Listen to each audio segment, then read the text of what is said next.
అందరికీ నమస్కారం. నాకన్నా ముందు పెద్దవారు సుద్దాల అశోక్ తేజ గారు చాలా విషయాలు మాట్లాడారు సినిమా గురించి. మేము చెప్పాలనుకున్నా కూడా అన్నీ ఆయన మాటల్లో దొరికాయి. ఆయన ఎలా అయితే ఫీల్ అయ్యారు ఈ సినిమాలో కూడా చాలా చోట్ల చాలా సన్నివేశాలకి నా కళ్ళు కూడా చెమర్చాయి. సినిమా చూసిన తర్వాత ఒక 4-5 రోజుల తర్వాత ఈ సూపర్ హిట్ టాక్ వచ్చినప్పుడు మళ్ళీ నా కళ్ళు చెమర్చాయి. శేఖర్ కమ్ముల గారికి చాలా గ్యాప్ తర్వాత ఇంత పెద్ద హిట్ లభించడం. హ్యాపీ డేస్ నుంచి ఆయనతో నేను జర్నీ చేస్తున్నాను. హ్యాపీ డేస్తో నేను ఒక రచయితగా పుట్టాను. అంటే నాకు ఆయన తండ్రి లాంటి వారు.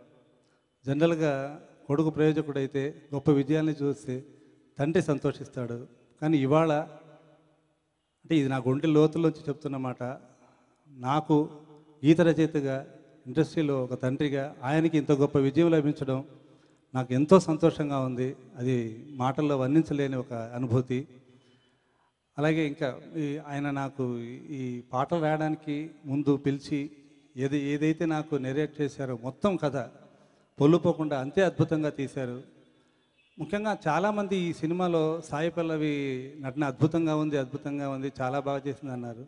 నాకు నచ్చింది. కాకపోతే హీరో వరుణ్ తేజ్ గారిని చూస్తున్నప్పుడు ఒక పసిపిల్లాళ్ళ అనిపించాడు నాకు. మొదటి నుంచి చివరి వరకు కూడా చాలా చోట్ల వాళ్ళ వదినతో బాధపడుతూ చెప్పడం, ఒక సీన్లో నిజంగా లిటరల్గా కన్నీళ్ళు తెప్పిస్తాయి. నాకు నిద్ర రావట్లేదు వదిన అని చెప్తున్నప్పుడు నిజంగా అది అటువంటి పరిస్థితి ఎవరికీ రాకూడదు అనిపిస్తుంది. అంత అద్భుతంగా ఆయన పర్ఫార్మెన్స్ ఇందులో. హ్యాట్స్ ఆఫ్ సార్ వరుణ్ గారు. అలాగే ఇందులో హే మిస్టర్, పిల్లగాడ 2 పాటలు రాశాను. మంచి అప్లాజ్ వచ్చింది.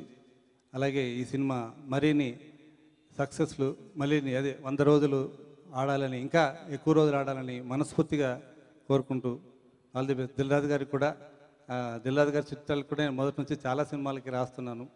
ఆయన అంటే పట్టిందల్లా బంగారం అంటారు కదా, ఆ రకంగా సార్కి చాలా సినిమాలు, చాలా చిత్రాల శాతం ఆయనకి సక్సెస్ లభిస్తూ ఉంటుంది.